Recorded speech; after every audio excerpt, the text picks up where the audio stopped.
This is Energy Frontiers for the week. I am Justina Okechukwu, and a very warm welcome, everyone. As always, we say thank you to the African Energy Chamber for their support of the show. These are some of the biggest energy news on the continent and around the world at this time. The International Energy Agency says global oil demand growth is losing momentum after the group said it has seized a further decline of 1.2 million barrels of oil per day in 2024 compared to 2.3 million barrels last year. On the supply side, the Paris-based organization raised its projection for 2024, estimating supply will grow by 1.7 million barrels per day versus its previous forecast of 1.5 million barrels per day.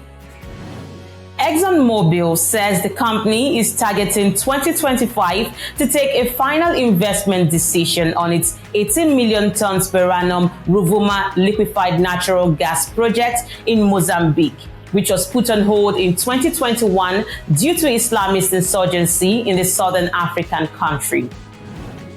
In Nigeria, the Green Energy International Limited is set to deliver the West African country's first indigenously owned 500,000 barrels of oil onshore terminal by the second quarter of this year. That's 6 months ahead of the initial schedule.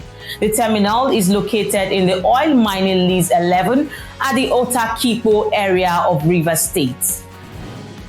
Woodside Energy has announced that the Leopold Sédar Senghor FPSO facility from Singapore has arrived offshore Senegal, marking an important step towards achieving first production from the Sangoma field, which is targeted for mid-2024.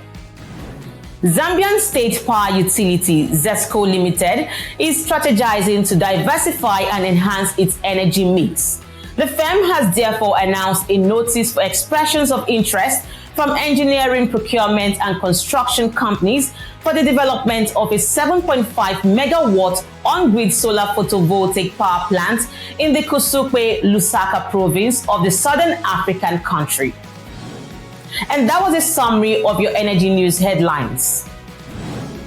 When we return, we spotlight the 2024 Ministerial meeting and the 50th anniversary of the International Energy Agency held in Paris in the week just ended.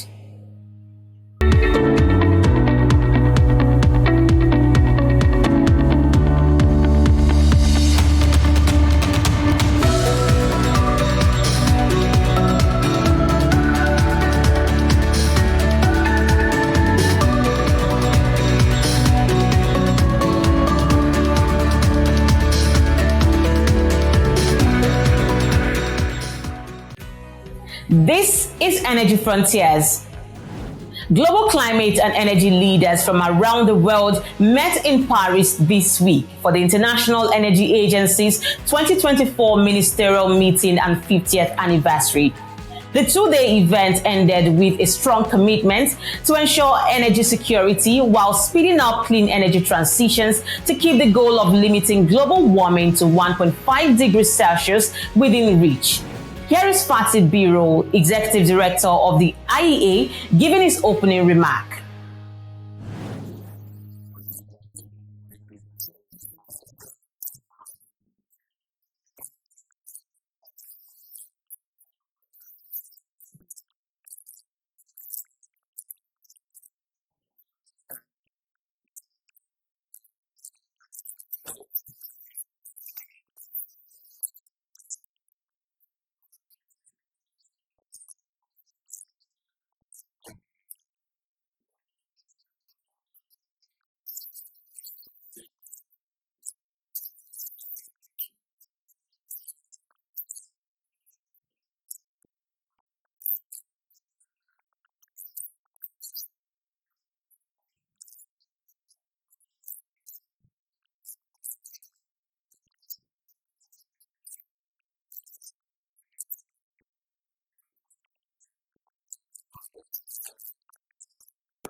The International Energy Agency also held a high-level roundtable dialogue with industry experts and ministers to explore how accelerating renewable energy investment in Africa can also support the continent's sustainable development goals. Here is an excerpt. But we are not here again to dwell on what Africa has or doesn't have, actually doesn't have, because we are deficient in energy all the way. Now, what needs to be done? One, the major challenge is capital, massive injection of capital, not just capital, but massive injection of capital at a cost that is reasonable. Investment in energy cannot be delinked from investment overall. The climate investment in our countries is not conducive for proper investment. Three, we are thinking of energy, of course, holistically, so demand and supply. We are not, of course, just sitting here idle, not doing anything. Africa is doing more than its share when it comes to climate. Remember, more than 20 of our countries depend mainly on renewable energy for the energy production, energy generation. Some countries, like my brother here in Kenya, can tell you that almost 90% of the grid, is renewables. All of our countries, whether they are fossil producers or consumers, all have renewable energy projects. We know because we want to use what we have and we need what we have. So we are not here to say otherwise. And we have been investing heavily in infrastructure in general. 60% of these investments come from our own national budgets, so not from abroad or not from partners. And 37% of the regional projects come also from our national budgets. Having said that, the partnerships that we are having across the continent, whether nationally or regionally, are wonderful. What we did a while ago was to accelerate the development of geothermal through de-risking our geothermal fields. So what we did as government was to develop a geothermal development company. That core mandate was basically to de-risk the fields. Geothermal development is very expensive in the initial phase, opening up the infrastructure and identifying the geothermal resource by possibly mapping and drilling 2, 3, 4 wells and being able to give it out to the private sector to develop. That way, we've been able to accelerate geothermal development, and today, Kenya stands 6th worldwide in geothermal energy mix. We are number 1. We dispatch 50% of our energy mix is geothermal. Of course, we've got hydro, wind, and solar. We have one of the largest wind farm in Africa, Lake Turkana wind farm, which develops 310 megawatts from a single place. So we are working with a number of various companies to convert our steam, run various electrolyzers that some concessionaire company is working on to move green hydrogen to green ammonia, and therefore be able to commoditize power and transport it to other markets, but more importantly, take it to a green fertilizer.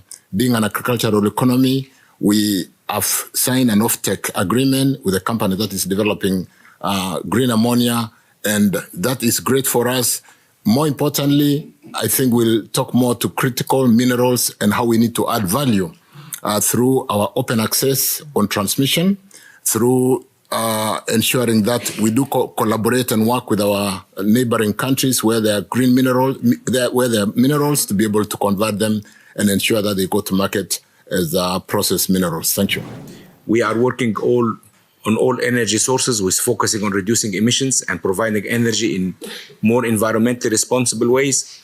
And we have also to say that at the same time, we need to have and to allow the development also of some investments in hydrocarbons that will continue to be part of our global energy mix to support intermittent renewables. And this is something that we cannot ignore. We have also ambitious targets for low carbon hydrogen production to capitalize on unique assets of strategic location and low-cost renewables. Therefore, we talk about concessional financing, which is key to unlock not only Egypt's full potential, but Africa's full potential for renewable energy. We need to ensure that Africa receives the fair share of global pledged climate finance to achieve a just and balanced energy transition.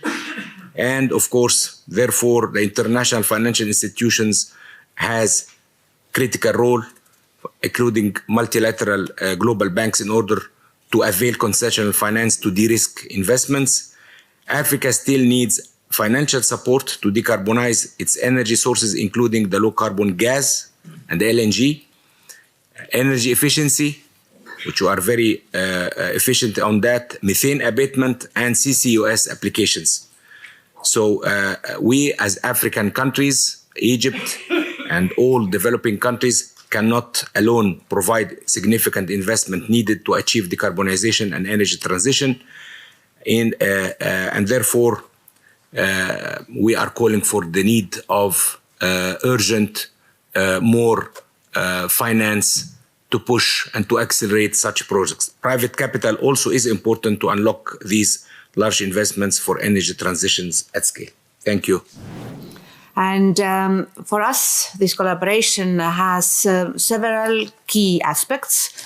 As Dr. Abu Saeed already mentioned, we are working together to create a single electricity market, the African single electricity market. And this is something what we really appreciate, that in Europe we do have a well interconnected electricity market that allows us to accommodate more renewables and avoid disruptions. So we want to share our knowledge with our neighbors.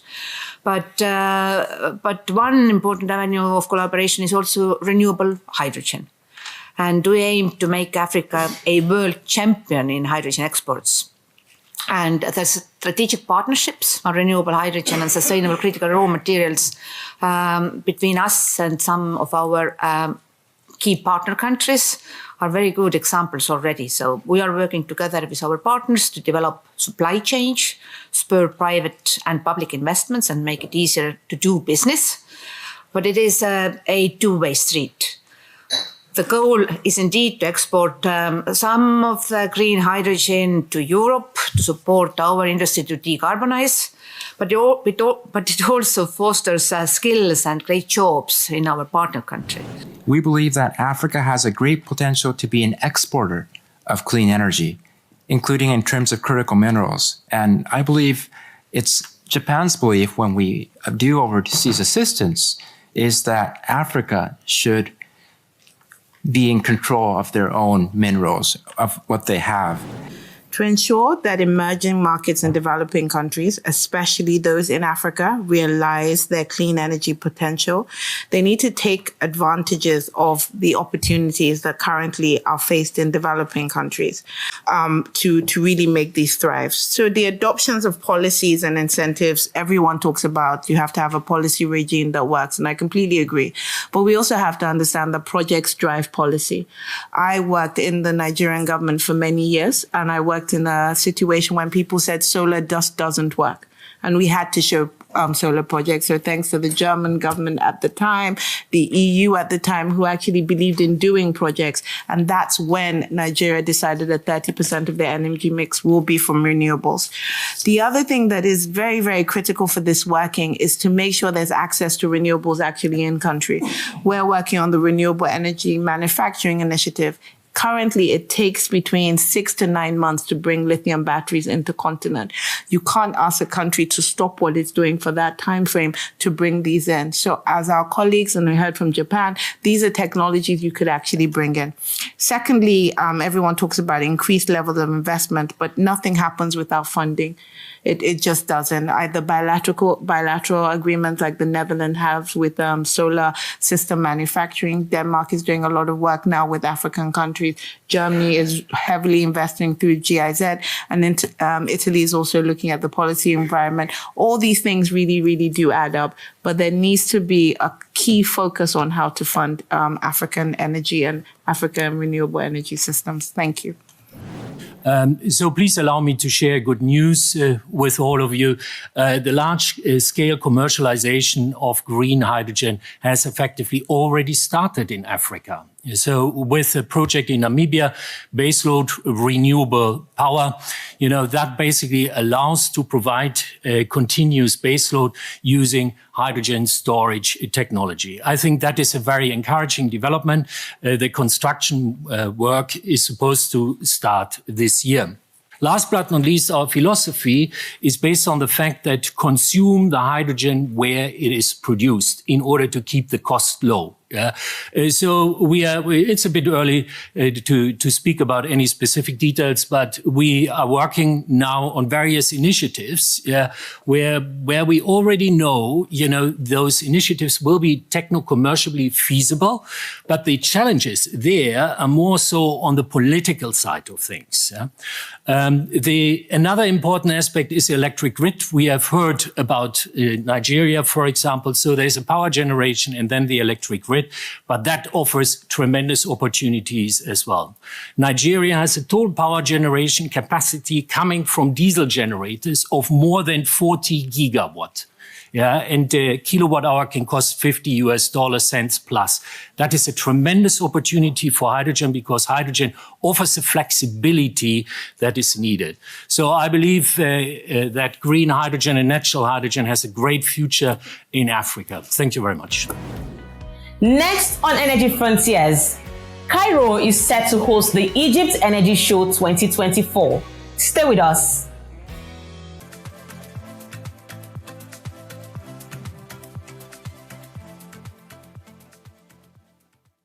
We are done dreaming of an industrialized Africa.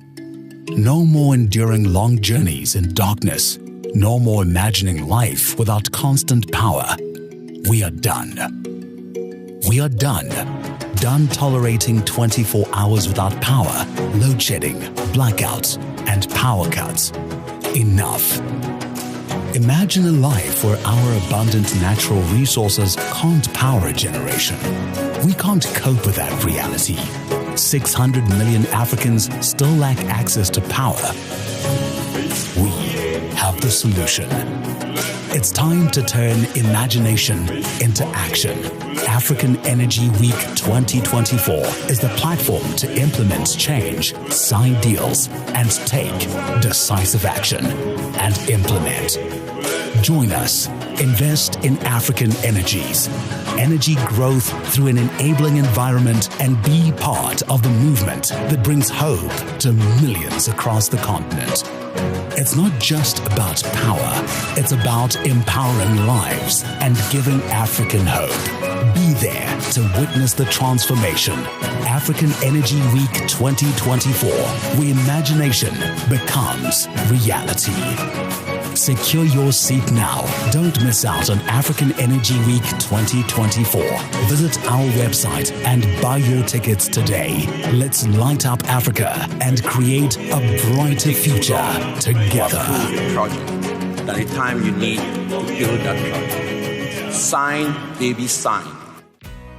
Welcome back. Cairo is gearing up to host the 2024 edition of the Egypt Energy Show, a 3-day conference holding on the 19th to 21st to bring together thousands of experts, investors, and policymakers from across the energy supply and value chains to discuss the challenges and opportunities of the global energy transition. Michael Vogel is the Director and Head of Research at Hawilti Limited, an African-based research and consultancy company. In this interview chat, Vogel tells me what to expect from this year's Egypt Energy Show. February last year, Hawilti co-launched the Gas for Africa report at the Egypt's conference. What are your expectations from this year's Egypt Energy Show? I think this year is particular in many, many ways. When you go to a show like that, you usually look at the national, regional, and international context to figure out whether the show is going to be an interesting one or not. This one is particular for 3 reasons. One, because on the national level, Egypt is experiencing one of its most severe economic crises in a decade. On the regional level, you have the conflict between Hamas and Israel, which is now spilling over the rest of the region. So you have a very, very tense regional geopolitics at the moment, which affects energy trade, especially because, as you know, Egypt has had a growing energy cooperation with Israel. And last but not least, on more of an international or at least Pan-African level, you have, a growing need by African markets to regionalize their energy trade and cooperation. And Egypt, in that regard, offers a lot of opportunities for deals and cooperation. Bear in mind, Egypt is the biggest refining hub on the continent with a huge petrochemical base. It is the second largest gas producer, and it is the fifth largest oil producer.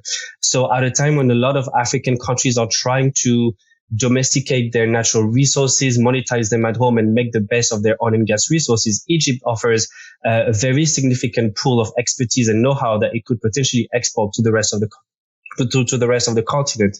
And that's why this year is so special. And I'll finish with that, as the organizers are launching the first African Conference Dialogue, which is really about establishing that bridge between North and Sub-Saharan African markets that has been in the making and requested for many, many years. And so it's all of these reasons that make us really, really eager to be there this year. So apart from infrastructural issues, what regulatory or policy hurdles must be addressed to attract the right kind of investment and create a thriving African gas market? Gas is a tricky business because you have lots of pieces that need to be put together for an investment to be bankable, to make sense, to attract capital and private sector participation and all of that. Which means your policy really needs to look at all of the aspects from supply to processing to transportation to consumption and all of that. On the supply side, I would say some of the key things that the industry is asking for is just faster approvals and just better approval processes that make deals go through the regulatory process a lot faster. So when you acquire a gas block or when you do a merger and acquisition, you don't want to wait for 24 months to get this approved. That's the first thing. The second thing is maybe on unlocking more domestic sources of capital, really working with each country's capital markets to see how we can channel institutional money or private money into gas infrastructure projects. The last thing is and I think to me is the most important one, is how do you regionalize policy frameworks and how do you regionalize the approach to gas? Because gas requires scale to be bankable. A lot of African markets are still working in small isolated islands, and pooling resources could really help create the kind of demand centers you need to justify gas investments moving forward. Unfortunately, what we are seeing is a lot of the gas master plans on the continent are outdated. So we think they need to be updated. And the other thing is you're probably seeing that a lot of African markets are now promoting their own energy transition plans. They're publishing them. They're explaining what their strategy is. And very, very few of them actually take regionalization into consideration. When to us, especially as we research the continent, we see those regional opportunities are being critical and key to build the kind of resilient and diversified energy mix that the continent needs. Are you looking to invest in the future of Africa's energy landscape? Then, the African Energy Week 2024 is the place to be from November 4th to 8th in Cape Town, South Africa. Join other investors, policymakers, global leaders, and stakeholders who are also at the forefront of sustainable energy development and work together to make energy poverty history with an energy mix. Register now and secure your spot on the African Energy Week website at www.aecweek.com. And that's how we wrap up on the package of Energy Frontiers at this time. We thank you all for watching. Be sure to follow the program on Frontier Africa Reports website, like this video, subscribe to our YouTube, and follow us across all our social media handles as indicated on the screen. I am Justina Okechukwu, and I'll see you again soon.